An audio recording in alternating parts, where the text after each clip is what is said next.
everybody, it's time for the theme song. Discover and play and learn and grow with the people we love and the places we know. Shining light wherever we go. It's the spectacular summer show. With Miss Hannah. Hi friends, welcome back to the Spectacular Summer Show. I'm so glad you've joined us again today. You know, last week we talked about our superheroes that live in our community, the men and women who provide services for our community and help in so many ways, and we're thankful for them. And I hope that you sent cards or did something to show them how thankful you are. You know, I was kind of thinking those heroes and even superheroes sometimes have to take big leaps of faith. Leaps of faith from the tallest heights of our circus tent down to the lowest depth where they will drop into this circle on the ground. It'll be the likes of which you've never seen. Excuse me. You, young miss, are you coming to my circus? Who are you? McGurkus Bonham's the name. You can call me Mac for short. And why are you here? Well, I'm here for our circus, the likes of which you've never seen, with death-defying drops and... Okay, but this is the Spectacular Summer Show. Oh, I saw the word show in the curtains. The curtains look awful lot like the curtains we use in my circus tent. Really? Yes, it's a fantastic circus, the likes of which you've never seen. I've heard that.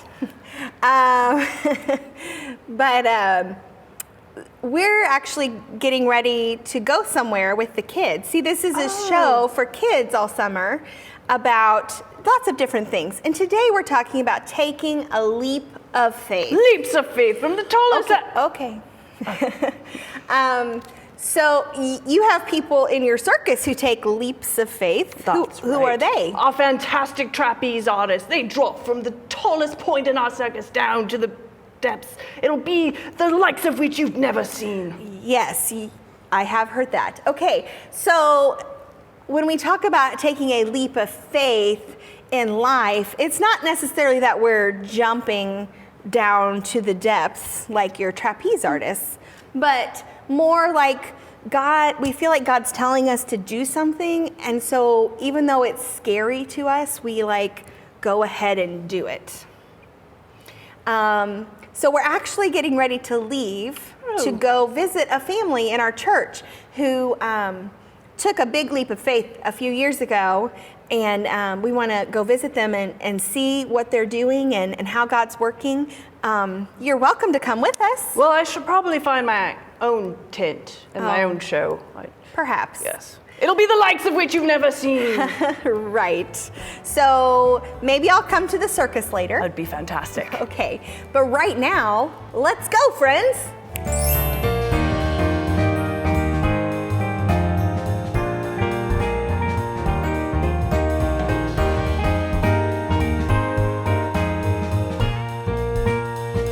All right, friends, so I am out on the property for the Rock Camp, and I am here with Anna Foster, who is, what's your official title for the Rock Camp? I am the president and director. The president. Wow, Madam President. Yeah. I had no idea that the president was going to be on our show. You took a leap of faith about the Rock Camp. How many years ago? We did, about 7 years ago. It's been almost 7.5 actually in October. Okay, and so what inspired you to take this leap of faith? Well, probably a few months before that, I had a dream. And I mean, I was asleep and it was in a dream, and it was very vivid and very detailed. It had the buildings and the activities that were going on, and I kind of was like, okay, Lord, what was that all about? Yeah. And my personality is not very detailed like that. And so I knew that I needed to explore that more. So we started praying about it. I had a prayer partner, and she started praying with me, and we kind of just developed and thought through what that dream was, and then here we are. So yeah. So you had a vision, kind of like what we read about someone having in the Bible. Correct. Right. Yes. That's very cool. That's yes. never happened for me. but that is Yes, very cool. and I really thought I was crazy to begin with. So I wasn't sure that still really happened, or Right. that really was that God talking to me. But praying definitely and seeking wisdom from other people helped me figure that out. So property and this big, beautiful lake. Yeah, we have 76 acres here. Wow. And we're standing on what will eventually be the lodge. We just finished this lake this last year. It's this 8-acre lake. We have a rec center and plans back over on that side of us. There'll be 2 cabins that go here, one on the other side over there, and then one on our left over here, on the other side over there. And so what is the purpose of the rock camp? Like why Our are we building mission this? is to help family and community to refresh and restart their relationship with Christ and each other. In today's age, we tend to like to be on our electronics a lot, in front of the TV a lot, and even lately, even more so with being stuck in the house. And this is just becoming more and more prevalent here for us. So we want to help people see what God created and how He can help them in their life. Right. And so to help for a family to come here together Correct. and to reconnect with one another. Right. And With the all Lord. kinds of different activities outside and Right. outdoors. Yes. So that's very cool and very different. I've not heard of lots of camps like that. You Right. know? So that's very cool, and I think will be a great ministry for our community. Yeah. Yeah. We're excited about it. We're hoping in the next couple years to be up and completely open. Well, that would be very exciting. I can't wait to come back and check it out when Yeah. it's all done. But what has been the hardest part of taking this leap of faith? Getting out of the boat. Oh. And actually doing it. I think actually saying, okay, this is what God called me or wanted us to do, and then actually taking the step to actually do that. Right. Because fear kind of gripples, and it still does to some days, Yeah. to be really honest with you. Yeah. But just to work past that fear and stay on my knees and praying to God and Right. Him directing us to what Yeah. to do. So that would be the hardest. I think the fear of failure and maybe this is not what He wanted me to do and failing at it. So Yeah. And there have been a lot of obstacles along the way. there have been. But I know as I've talked to you about your story, there's also been lots of times that God just shoved those obstacles out of the way as well. Yes, I will have to say that one of my favorite sayings is God opens doors and He closes them. And so I have really learned through this that that's the true thing. Like the obstacles, definitely Satan has fought hard and put stuff in our path that we had to work around, but it has just made us stronger. And God definitely opens the doors, and He moves those, like you said, moves those obstacles out of the way, and we're able. It just even blesses us so much more, which is Right. as we continue to keep the faith and step forward, He just continues to bless. Yeah. And you're not doing this all by yourself. You have a board of No, directors. we have a board of Yeah. directors, and we have an advisory team, and lots of support, and Yeah. a prayer team.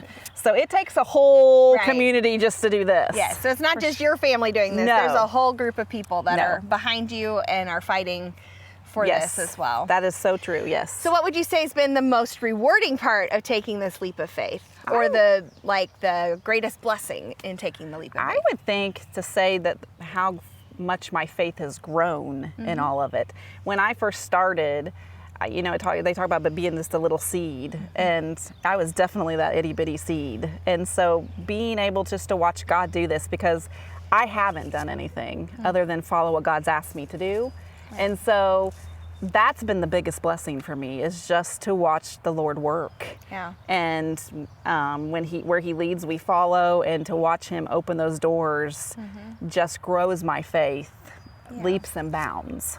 Yeah. So It's like when you start working a new muscle, it's very weak at first, but the more you work it, the stronger it gets. Right. Because you're stretching that muscle. that making is it so work. true. That is correct. And Yeah. that's what faith is. It's a muscle to work. Instead of being physically on our body, it's what's in our hearts and in our minds. That is So. correct. Yeah.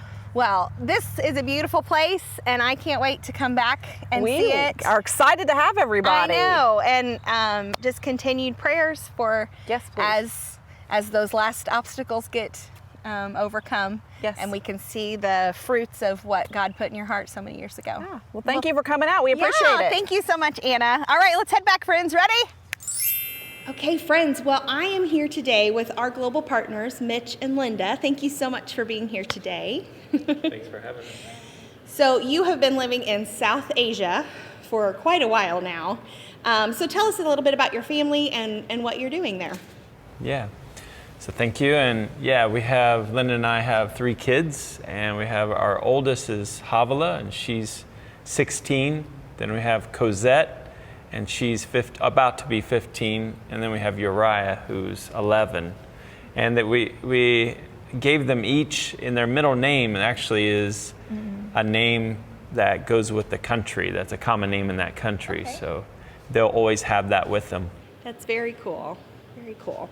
So you took a leap of faith by becoming global partners with GCC many years ago, and so you left America and home and your family to go someplace that's completely different, a totally different culture, and that's a big leap of faith. So what did you find were the most challenging things about that?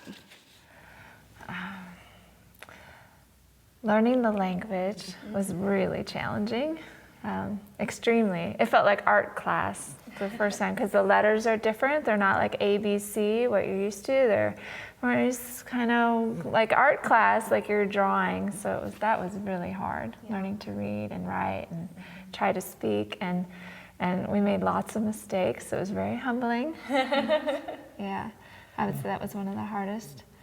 And also being sick, because it was different food, different water. So we'd be sick and we didn't know what we were sick with, and there aren't lots of doctors, so it was quite challenging that way. Yeah. It's also a hot country, so adjusting to the heat was difficult, and so yeah, just lots of sleepless nights that, when you're sick too, it makes it even more difficult, and there are lots of mosquitoes there, so we'll be showing what we do to try to sleep while the mosquitoes are around us later. So, yeah. Well, what were some of the greatest things that have happened over the years as you've been serving in another country?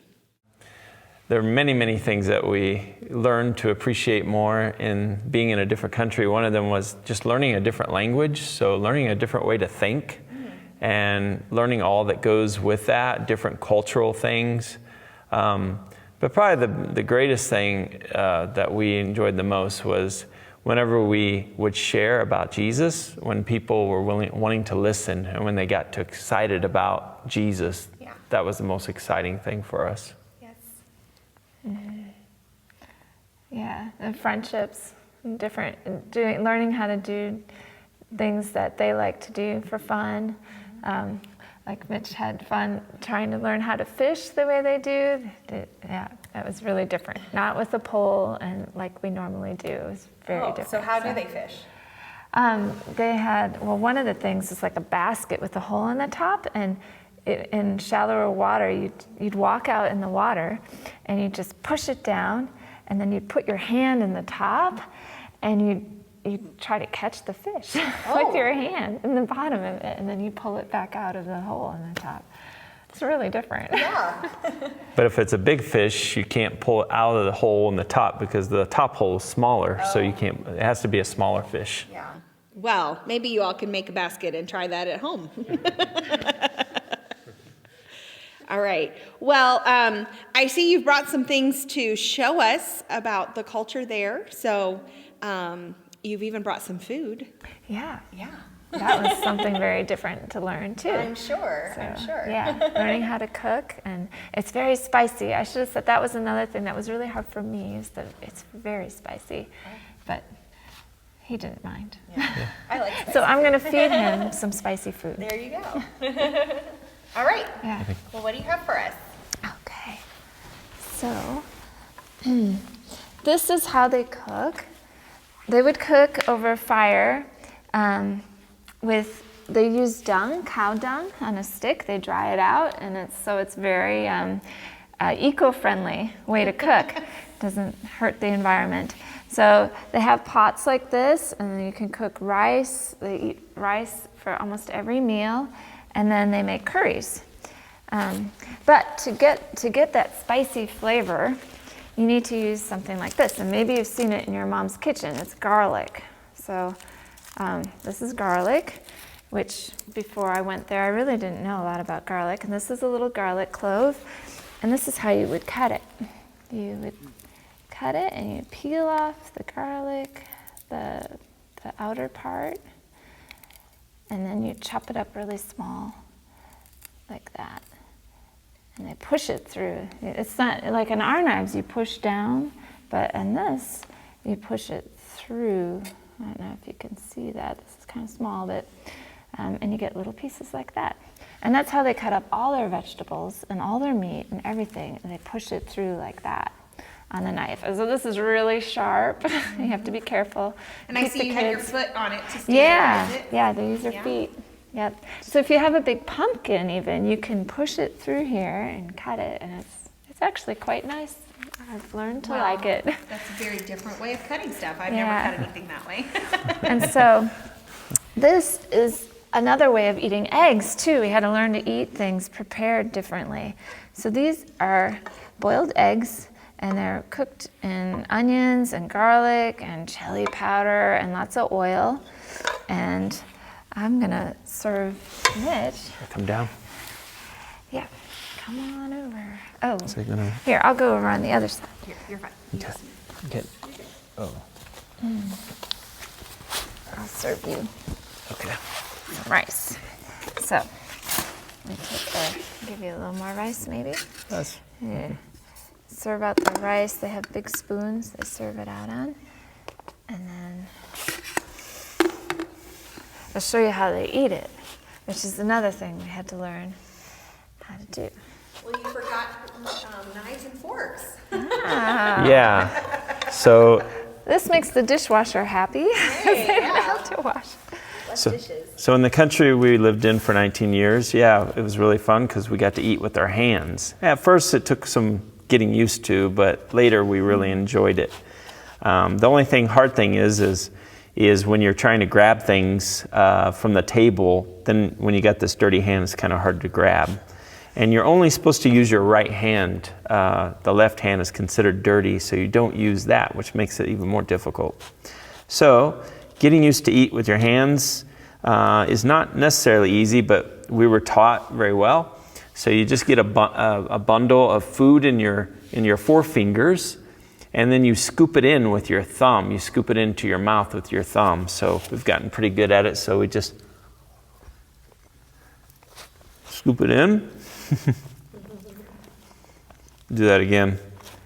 So make a little ball with the rice, and should probably not take so much, and then scoop it in. And that's how you eat with your fingers, and in the Delta. Well, very different from the way we eat here in America, right? I bet your parents have been like, no, use your fork. But in South Asia, there are no forks. So I think you have some other stuff, but we've got to move some furniture. So we'll be back in a flash. All right, so we've rearranged a little bit because we needed to put this little contraption up and going. So you're going to show us a couple of different things now. So I'll turn it over to you. Okay. So in our description, we shared a couple of things. One was that it's a hot country, and the other thing that there are a lot of mosquitoes. So one of the things that men can do to help alleviate some of the heat is we use something like this. And this is a wonderful thing that we learned very early to use as men, and it's called the lungi. Lungi. So it's just a piece of material that's sewn around.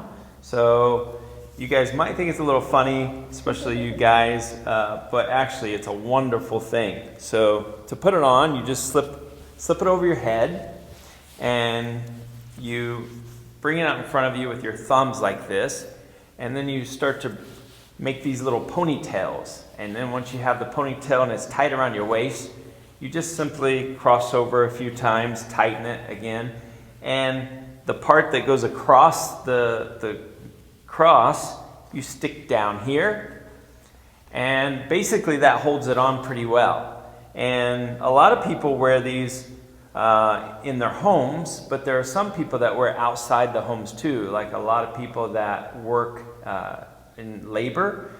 And what they do is they use this second pouch that's left over. You can put your money and things and papers down here, and then you just stick it here, and it's there with you, or a key or something. So that's a lungi, and we always sleep in our lungis. So that's the second part, something we wanted to demonstrate for you. As I said, there were a lot of mosquitoes in the country we lived in, and so to keep the mosquitoes off you at night, we sleep under a mosquito net. So every night we set up our mosquito net, and we have to crawl in and make sure we don't bring any mosquitoes along with us. And then we have to tuck in the edges all around to make sure it's sealed from the mosquitoes. And then we get to go to sleep and hopefully get a peaceful night's rest. But it's interesting because when the mosquitoes are really bad, you can hear them just buzzing everywhere around. Oh. And every once in a while, there'll be a mosquito that gets in, and then that kind of disturbs your night of rest because you have to turn on the light, find the mosquito, kill it, and try to get back in again without bringing any other mosquitoes. Yeah. Yeah, and mosquitoes are not just bad because they hurt and itch, but they're bad because they carry diseases. So it's not just for comfort, it's for your health. Otherwise, you can get really sick from the mosquito bites. Right. Yeah. Well, very cool. Now say the thing again. It's a lungi? Oh, yeah. Lungi. This is the lungi. Lungi. Can you say that? Lungi. I like that it has a pocket. You know, all of my favorite skirts have a pocket too. I know it's not a skirt, it's a lungi. But right. That's all I could think of was you have a pocket for your stuff. All right. I think you're going to show us one more thing, right? Yes. But we got to do a little more rearranging, so we'll be right back. All right, so we decided maybe it'd be better to come outside to see this demonstration with the game of cricket. So here we go.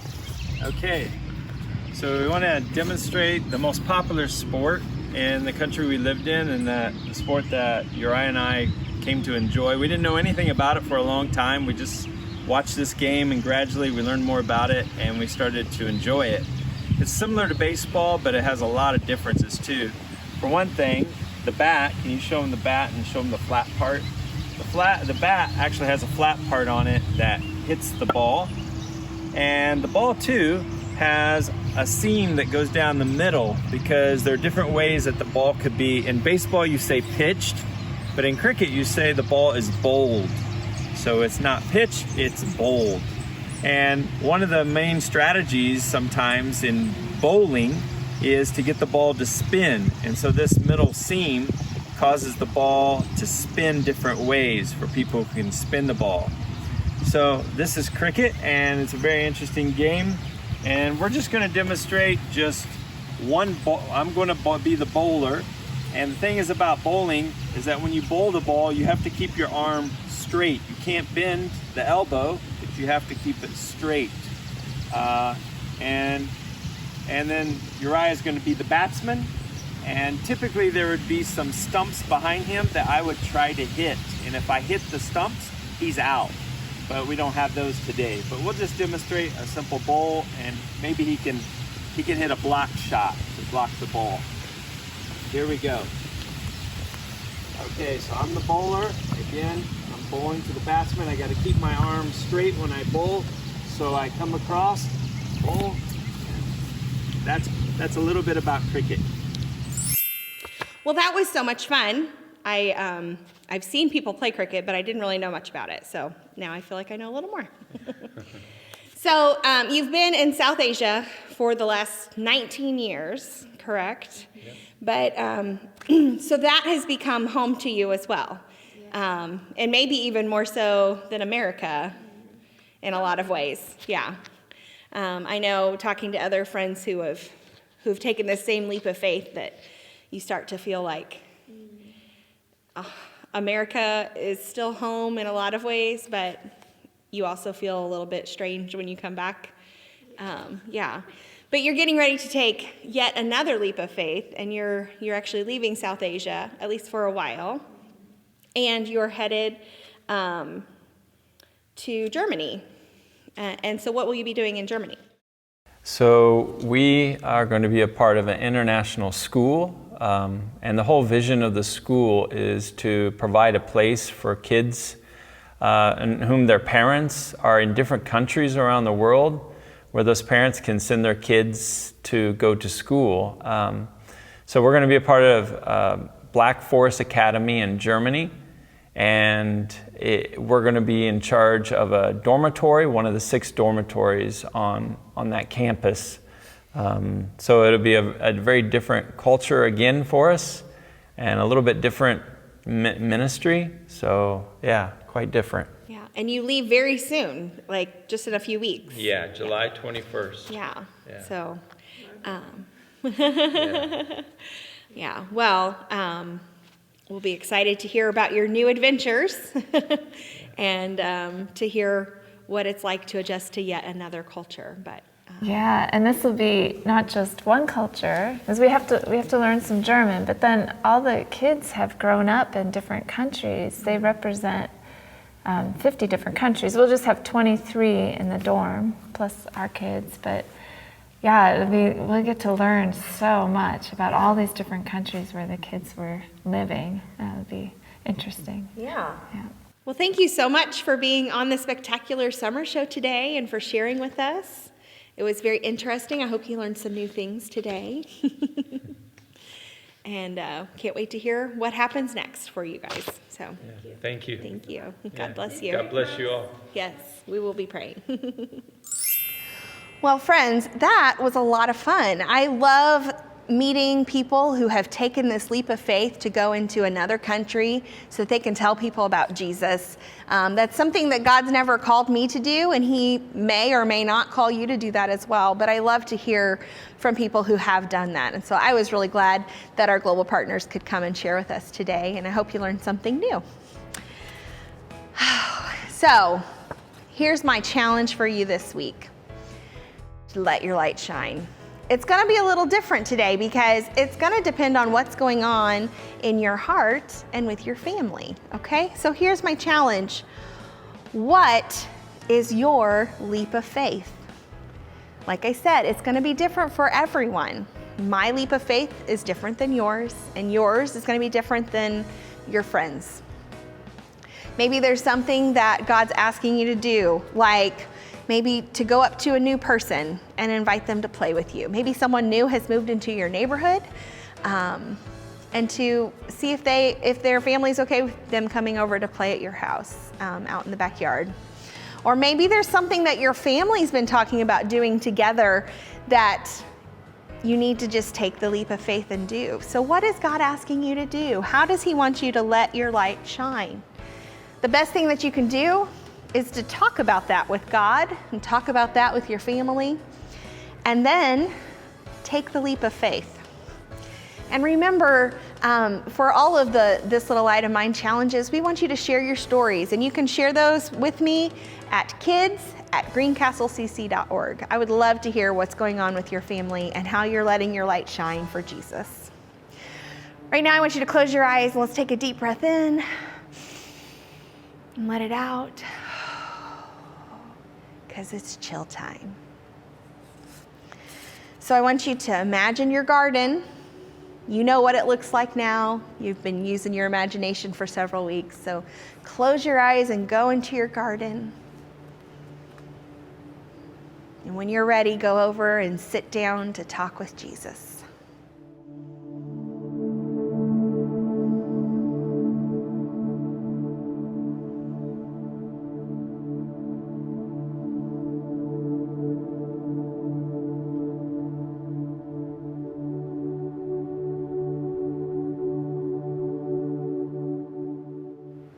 So I want you to ask Jesus this question: what do you want me to remember about today's show?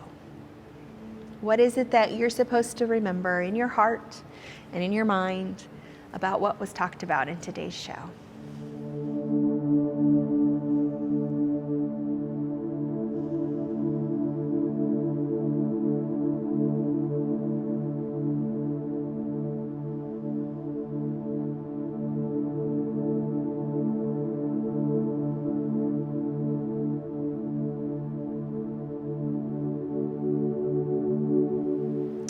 Then I want you to ask, how do I let my light shine this week?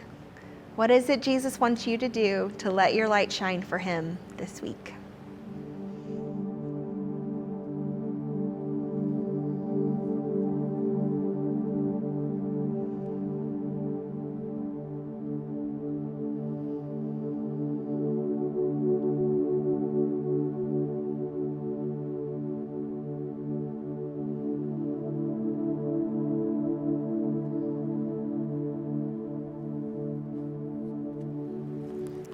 In the New Testament, in Philippians 1:6, it says this: being confident of this, he who began a good work in you will carry it on to completion until the day of Christ Jesus.